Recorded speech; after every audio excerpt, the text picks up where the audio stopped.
How's it going, guys? Serious here. With the new PoE 1 league right around the corner, I decided to make a video for the players that have never played Path of Exile 1 and decided to give it a try. This video will show some of the core differences between the two games. Rest assured, Path of Exile 1 might be complex from the outside, but once you start playing it, it's really a learning curve. The more you play, the more you'll understand. You don't need to learn everything about the game before starting to play it. You just need to learn as you go. I myself have been playing this game for about 3 years. At first I felt it was very complicated, but I decided to learn as I go. Each league I learn something new. I specialize maybe in 1, 2 or 3 mechanics because there are a lot of them. You don't need to know everything right away. Just get in the game, have fun, and let's start. First of all, the graphics. Path of Exile 2 is much better looking than Path of Exile 1 because of the gap in years between the two games, giving a bit of an edge for Path of Exile 1 because it can run on lower requirements than Path of Exile 2. Next we have gameplay speed. As you can see, Path of Exile 2 is programmed to be slowly telegraphed. You need to do your moves carefully and study your moves to try not to die, but you can get higher movement speed with more investment. Opposing to Path of Exile 1, which is really very fast gameplay, where you can get higher movement speeds with lower investments, where you can find a bit of an edge because people love speed. The faster you are, the more currency you can generate per hour. Next we have dodging. This is a new mechanic introduced in Path of Exile 2 where you can dodge the attacks of bosses. This is where you see the implication of a slower game, where you have to pay attention for the moves of the enemies. We don't have that in Path of Exile 1. You've got skill gems that we can use to move around. Here I'm using dash. We have a lot more, such as Leap Slam, Frost Blink, Flame Dash, and they're considered a skill, so they only use just a bit of mana. You don't need any spirit or mana reservation or anything to use them. We do have a skill like that in PoE 2, it's called Blink, however it has the downside of using 60 of your spirit. Next we have a really nice option in Path of Exile 2 to choose between click to move or WASD. This feature is not available in Path of Exile 1. You will always need to move with your mouse and use your skills with your keyboard. I don't know if that's subject to change, but here is where we see that Path of Exile 2 has a little bit of an edge. This can be pretty intensive with people that have problem with their wrists. I actually have a friend that cannot pick up PoE 1 just because of this type of movement. Next we have dying. Although in both games we have the 10% experience loss penalty when you die, in Path of Exile 2 when you die the whole area resets and you're gonna have to fight your way back up. However, this is not the case in PoE 1. When you die, the monsters that you've killed in the area remain dead, and that's also the case for bosses. In PoE 1, when the boss kills you, when you reset it, the boss has already the amount of health that you left him with. However, in Path of Exile 2, the boss will have full health and you'll have to restart the fight. Up next we have charms versus flasks. In PoE 2 the utility is charms. We use them on our belt slots. Now this would be random. Any belt can hold 1 to 3 charms. You can even get some from your passive skill tree. Charms are very conditional and they need a specific condition to be used. They are unique charms and normal charms. However, in Path of Exile 1 we have flasks. Now this can be life flask or mana flask just as PoE 2. However, we have a lot more flasks, such as the Jade Flask, which gives you a lot of evasion. We have the Quicksilver Flask that gives you movement speed. We have flasks that give you fire, cold resistance, and lightning resistance. We have some that provide you with chaos resistance. And we also have Tincture, which provide a lot of damage. Now, these flasks can be crafted with a lot of orbs to provide even more power, such as this one right here. It has increased effect, and another implicit that has increased effect, and the additional thing that reduces the effect of curses on you. We see this one that has onslaught, and we have the mod that gives additional movement speed, for example. And another thing that stands out is that you can equip more than one life flask and even more than one mana flask. And we have other ways to automatically trigger our flasks, such as this one, used when charge reach full, used when use a guard skill, used when use a travel skill, and a lot more. Which brings us to our next difference, runes versus crafting bench. In PoE 2, as you know, we have our runes that you can socket into your gear via the sockets available on the gear pieces. You can have a lot of different things on your gear. Now in Path of Exile 1 we have the crafting bench instead of runes, where you can socket in any piece of gear, when you can craft deterministically one prefix or one suffix of your choosing. For example, we have this piece of gear right here where I crafted it with 5 mods and I wanted to deterministically craft the last one. All I do is put it in the crafting bench. You see it automatically puts in the prefixes in red because it has already full prefixes. If we go down to the suffixes, we can craft any of those suffixes right here. You just click on it and replace or craft. And as you can see, there are many tiers for the craft. The lower the numbers, the cheaper it gets. Now this is much better than runes, because when you're running your campaign, you want to craft a specific thing. You do not need to wait to drop an artificer orb to have a socket in your gear, and you do not need to wait to drop the specific rune that you're looking for. However, there is one downside. In PoE 2 you can socket runes into unique items.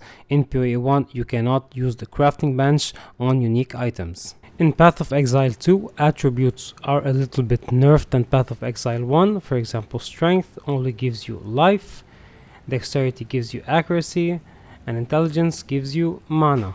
However, in Path of Exile 1, strength also gives you melee physical damage, dexterity also gives you evasion. As for intelligence, it also gives you energy shield. Now in Path of Exile 2, as you know, the small nodes, you can select which attributes it gives you. However, in Path of Exile 1, it's really fixed. Everything on the right side of the tree will give you dexterity, everything on the top side of the tree will give you intelligence, and everything on the left side of the tree will give you strength. Now as for ascending, we all know in Path of Exile 2 we have the Trials of Chaos and the Trials of Secamas. In Path of Exile 1 we have the Labyrinth. Now you can access the Labyrinth to grab your ascendancy points at these levels right here. All of the entrances are free except the last one, requiring an offering of the goddess, which is pretty cheap and common to find. Now the Labyrinth are a bit bigger every time, and the enemies are a bit stronger. But overall it's easier than Path of Exile 2. You will end up fighting the same boss in the 4 Labyrinth, he is just a bit stronger every time. Now here I have on the screen the difference between the number of currency orbs that you can use to craft or to trade in the game. As you can see, Path of Exile 1 has much more to offer in terms of variety and complexity.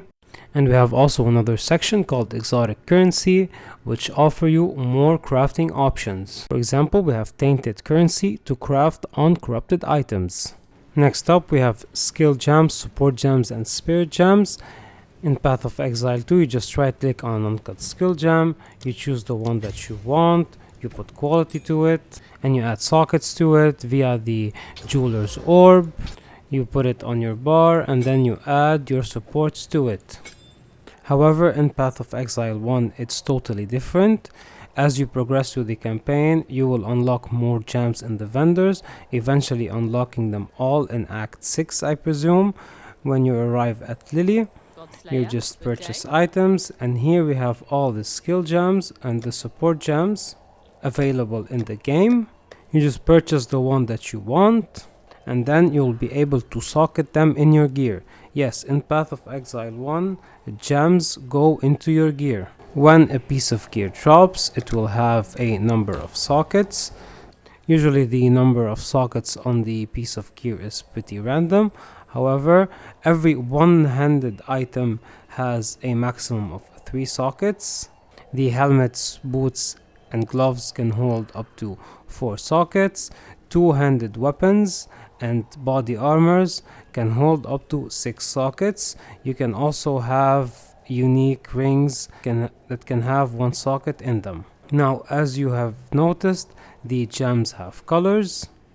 You need to socket the right colors in the right color sockets. Now I will not go into detail on how to do everything right now, but as you can see, this is a socket and this is a socket and this is a link between them. So this is a 4-link item. For example, if you put one skill right here, and then we'll be able to link 3 supports to it. Now as you can see, we have the chromatic orbs right here. Here we can modify the colors of the sockets. This is a fusing orb that we can modify with the links between the sockets. And this is a jeweler's orb. Now I already have a maximum number of sockets right here. It doesn't work. Let's take another piece of gear. Let's apply a jeweler's orb to it. And as you can see, it's randomizing the number of sockets.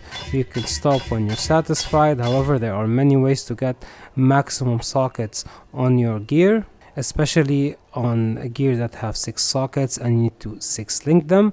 This is a 6 link armor, and one of the ways to 6 link your gear is via the crafting bench right here. You just put 6 right here and we can craft 6 sockets with 150 jeweler's orb, or even you can craft a 6 link socket with 1500 fusing orbs. Now this is pretty expensive. There are a lot of ways to do that cheaper, but we'll not go into that right now. Next up we have auras. In PoE 2 use spirit to reserve auras. In PoE 1 we use mana for that. Let's take for example grace and put it in our socket, and discipline as well. Let's put it here.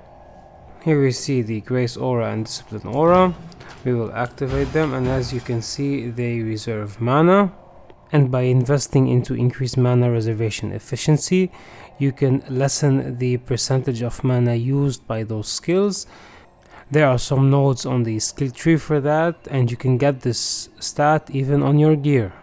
And you can even use the support gem right here, Enlightened Support. This is called an exceptional gem. This also reduces the amount of mana reservation. In Path of Exile 1 you can control a bit corrupted items, more so than PoE 2. For example, we have these currencies right here. This one that applies quality to weapons, and this one that applies quality to armors. The tainted chromatic orb, which changes the color of the sockets. The tainted jeweler, which changes the amount of sockets. And even the tainted fusing that can help to 6 link our sockets. You can even use them on a rare item where you can change and add mods to them. And finally, there is a way to double corrupt your items. For example, look at this piece. It has 2 corrupted implicits. In Path of Exile 2, there is no way to get that. Now let's talk a bit about the skill tree. It's pretty much the same, however we have a few more customizable options. For example, masteries. When you invest enough into a wheel, the mastery in the middle will glow up and you can invest a point in them. For example, this one that just adds more life. You can even customize your small nodes in another way.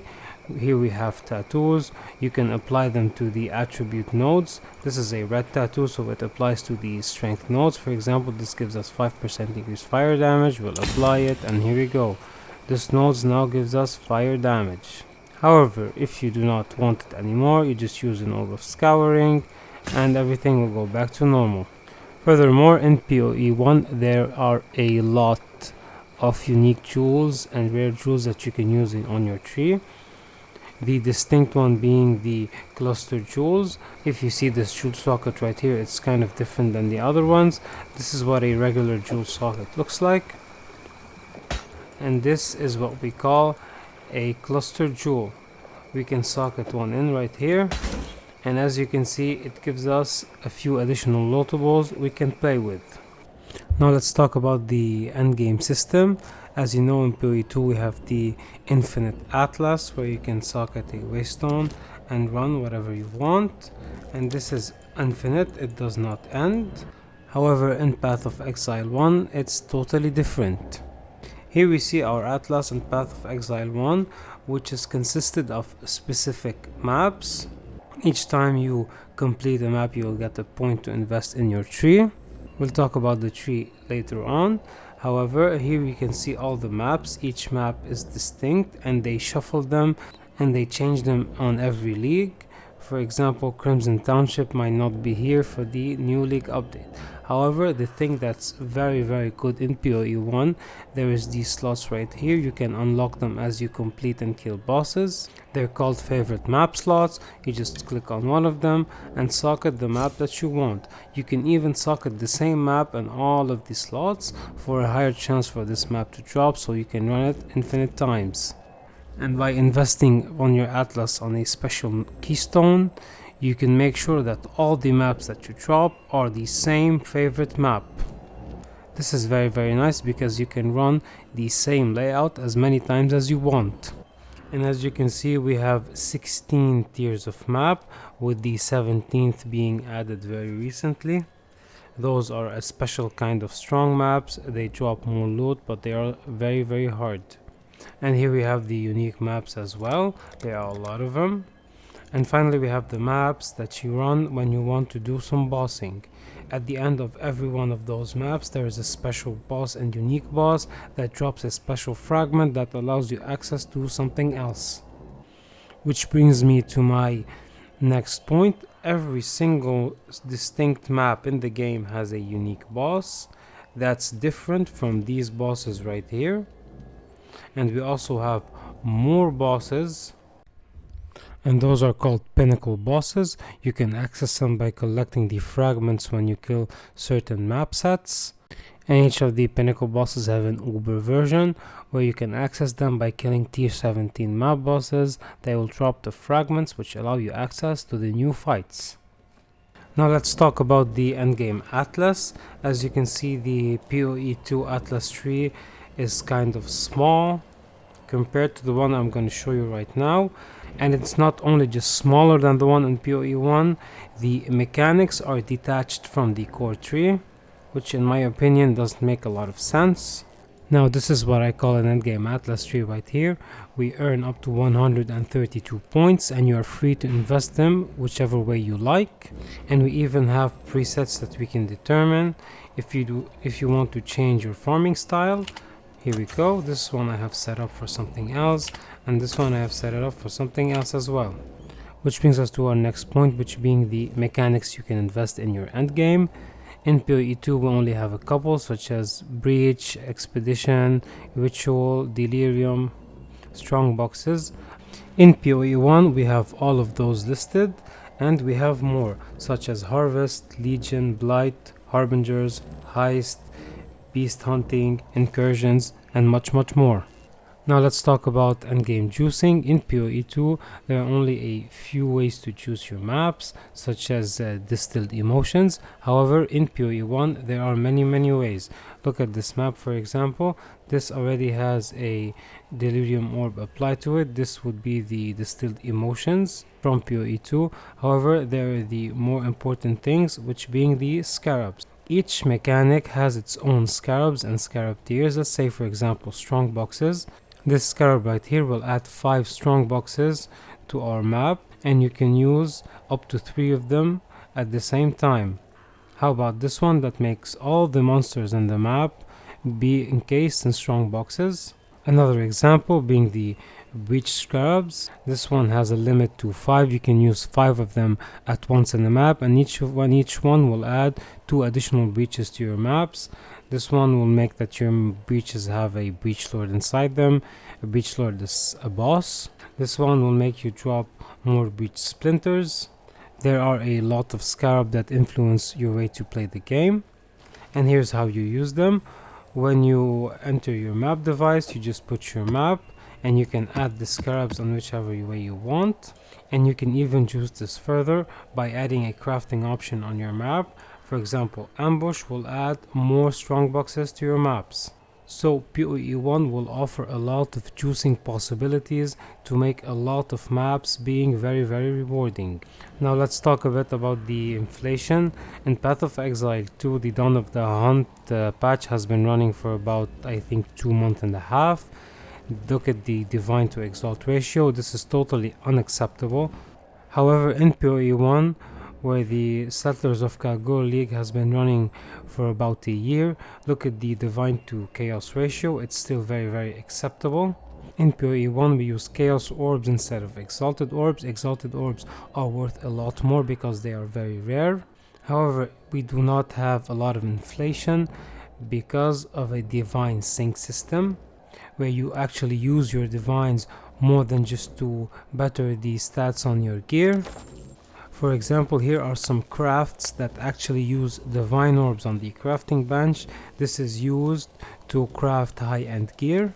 So divine orbs have a lot of use in PoE 1. They circulate a lot between the player base, and this allows a smoother market and prevents a lot of inflation. Now, I haven't covered everything, of course. Path of Exile 1 is a very large game. It has been receiving consistent updates for more than 10 years now. It has a lot of stuff in it. If you just take, for example, the black market right here, you can see how much stuff you can trade from other players. There are a lot of stuff that you can buy and trade and use to craft or maybe to gamble. Of course, I can't cover everything because I need a video about 10 hours to do so. I hope you enjoyed this video, and I really hope you give PoE 1 a try. The new league is just 3 to 4 days away. I know it can look a bit complex at the start, however it's a learning curve. The more you play, the more you learn. I do not need to know about all the mechanics at the start. You just need to know about one or two of them, earn some currency, and follow, of course, a league starter from a good content creator, because Path of Exile 1 without a good league starter can be quite overwhelming. If you have any questions, do not hesitate. I answer all the comments. And as always, like if you like, subscribe if you want, and thank you for watching.